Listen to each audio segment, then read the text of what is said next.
네, 제가 보기에는 가장 핵심적인 키워드는 공동성명에도 나타나 있지만 글로벌 포괄적 전략 동맹입니다. 글로벌이라는 것은 문자 그대로 그 지리적 개념이죠. 그게 지금까지는 동맹이 그 한반도와 그 주변에 머물러 있었는데 이것이 이제 세계 전역으로 이렇게 퍼져나간다는 개념이고요. 그다음 두 번째가 포괄적이라는 겁니다. 이건 내용면에 대해서 이야기를 한 건데 과거 안보 동맹, 여전히 안보 동맹은 중요합니다. 그런데 그게 경제 안보, 나아가 기술까지 다 아우르는 이런 식의 그 동맹의 개념으로 확대 발전한다는 것입니다. 그래서 이번 정상회담 때 그 의미를 찾자면 이러한 새로운 형태, 21세기에 맞는 이러한 동맹으로 발전해 나가는 기본적인 방향과 틀을 합의했다는 것으로 볼 수 있겠습니다. 네, 경제 안보라는 것은 상당히 신개념이기는 합니다만은 우리 대통령께서도 말씀하셨지만 경제가 안보이고 안보가 경제라는 곧 경제라는 그런 시대가 와버렸습니다. 경제를 제대로 다루지 못한다면 경성 안보라는 이슈를 잘 다루더라도 우리 그 안보가 흔들릴 수 있다는 그런 생각인 것입니다. 그래서 경제 이번에 성과라고 봤을 때는 이러한 경제 안보에 대해서 한미가 협의해 나갈 수 있는 틀과 그리고 협의 채널을 갖다가 설정했다는 게 먼저 의미를 두고 싶습니다. 틀이라고 하는 것은 이번에 인도 태평양 그 경제 프레임워크라는 IPEF로 알려져 있는 이 여기 플랫폼에 대해서 합의를 했다는 것입니다. 우리가 참여하기로 했죠. 그리고 두 번째 채널이라는 것은 양국 NSC 간의 경제 안보 대화를 하기로 했다는 겁니다. 물론 여기만 국한되지는 않을 것입니다. 여기서 더 크게 될 거고 각 급에서 또 다양한 부처들이 참여하는 가운데 경제 안보 문제를 협력해 나갈 것입니다. 그런데 이것을 합의했다는 게 제일 중요한 부분이고요. 두 번째는 지금 당장 국민들이 체감할 수 있는 실천적인 그런 성과를 갖다가 도출해 놨다는 것입니다. 그중 하나가 공급망 문제입니다. 공급망 문제는 지금 지난번 요소수 때도 봤지만 얼마나 우리한테 경제적으로 의미가 크겠습니까? 그런데 여기에 조기 경보 시스템에 대해서 한미가 협의한다. 그리고 핵심 첨단 기술에 대해서도 협력해 나간다. 그리고 원전 수출 문제에서도 협력한다. 이렇게 다양한 부분에 대해서 일단 시급한 분야부터 먼저 선정을 해서 협의해 나가기로 했다는 데 의미가 큽니다. 우리가 지금 창단 멤버죠. 흔히 하는 이야기로 IPF의 창단 멤버가 되었습니다. 초기부터 우리가 참여를 해서 논의에 들어가게 되어 있습니다. IPEF는 지금 네 가지 분야, 그걸 영어로 필러라고 이야기를 합니다. 네 가지 분야가 있는데 그 첫 번째가 무역, 두 번째가 공급망, 세 번째가 기후변화 탈탄소, 그리고 조세 반부패입니다. 우리 말만 들어도 아주 중요한 부분이라는 것이 감이 옵니다. 그런데 이게 필러라는 거로 이야기를 했죠. 필러라는 것은 말 그대로 기둥입니다. 제가 보기에는 이 기둥만 만들어져 있지 아직 집이 안 만들어지고 있어요. 이 기둥이 4개가 설정이 됐기 때문에 이외에 지붕도 올리고 그다음에 벽도 만들고 이렇게 해야 되지 않겠습니까?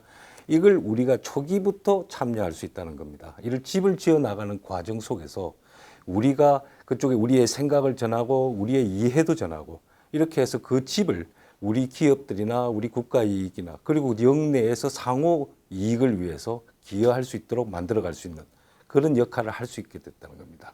네, 아까 말씀드렸지만 요소수 사태 이야기인데요.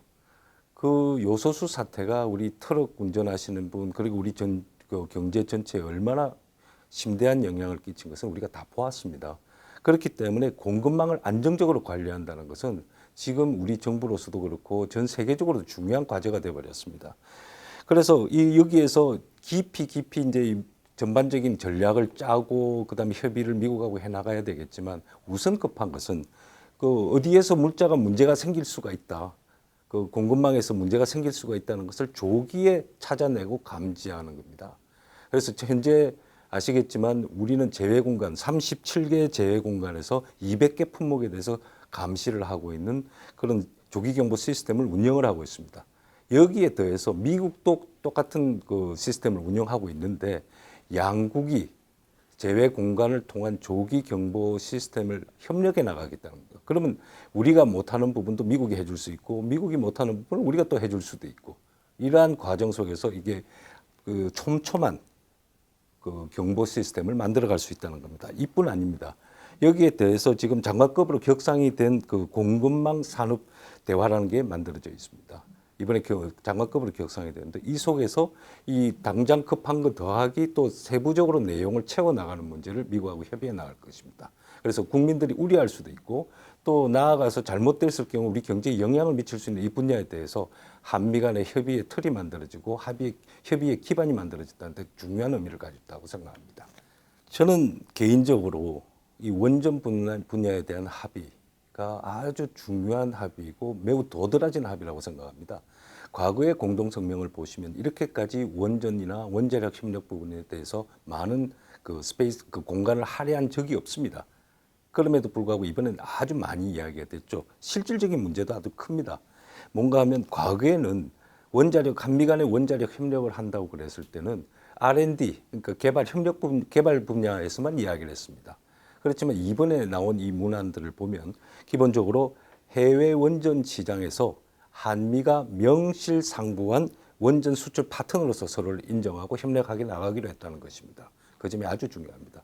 두 번째가 옛날에는 대형 원전 같은 것만 팔았습니다. 그걸 개발하고 발견했는데 최근에 나오는 이야기는 소형 모듈 원자로라는 겁니다. SMR이라는 거. 그런 분야에서도 협력을 해서 수출하는데 협력을 하고 협의를 하고 개발해 나간다는 그런 것도 들어 있습니다. 그래서 제가 지금 한미 원자력 고위급 위원회의 수석 대표로 되어 있습니다. 그래서 저는 이 분야에 대해서 좋은 합의를 기초로 해서 더욱더 많은 것을 이끌어내고 한미 간의 협력을 강화해 나가는데 제가 앞으로 노력을 해볼 생각입니다. 네, 요건 제가 좀 읽어보겠는데요. 공동성명에 이렇게 돼 있습니다. 한미 양국의 과학자, 연구자, 엔지니어들은 세계에서 가장 혁신적이며 핵심 첨단 기술 발전을 선도해 나가고 있다. 이렇게 돼 있습니다. 이 말은 뭔가 하면 옛날에는 이쪽에서 어떻게 보면 기술 분야에 있어서는 미국에 대해서 한국이 주니어 파트너 같은 겁니다. 형님 동생 좀 그런 상황이었죠. 여기에 보면 공동성명에 한미 양국이 동등하게 쌍방향으로 협력해 나간다. 이거에 들어있는 겁니다. 이게 우리의 위치가 격상이 됐고 이제 지금 새롭게 떠오르는 인도 태평양 시대에서 한미가 기술 분야에 대해서 적극적으로 이러한 생각의 틀 속에서 움직여 나간다는 겁니다. 그리고 그 분야를 구체적으로 보면 또 읽어보겠습니다. 첨단 반도체, 친환경, 전기차용 배터리, 인공지능, AI죠. 양자 기술, 바이오 기술, 자율 로봇 이렇게 나와 있습니다. 이게 요즘 아주 핫한 이슈들입니다. 이러한 분야를 망라를 하고 협의해 나가고 협력해 나가고 같이 연구해 나가겠다. 이런 데 의미가 큽니다. 양국 정상 간의 외환 시장과 관련해서 합의했다는 것도 큰 의미를 가집니다. 사실 미국의 전례를 보면 정상회담은 물론이고 양국 정부 간 내지는 행정부 간에 이러한 합의를 하고 외환 시장이나 안정적인 외환 시장에 대해서 협력 의지를 밝힌 바가 거의 드뭅니다. 그럼에도 불구하고 이번 계기에 미국이 우리하고 이런 분야에 대해서 협의를 하고 거기에 대해서 합의를 했다는 것이 매우 큰 의미를 가지고요. 하지만 앞으로도 계속 금융당국 간의 협의는 매우 중요하다고 봅니다.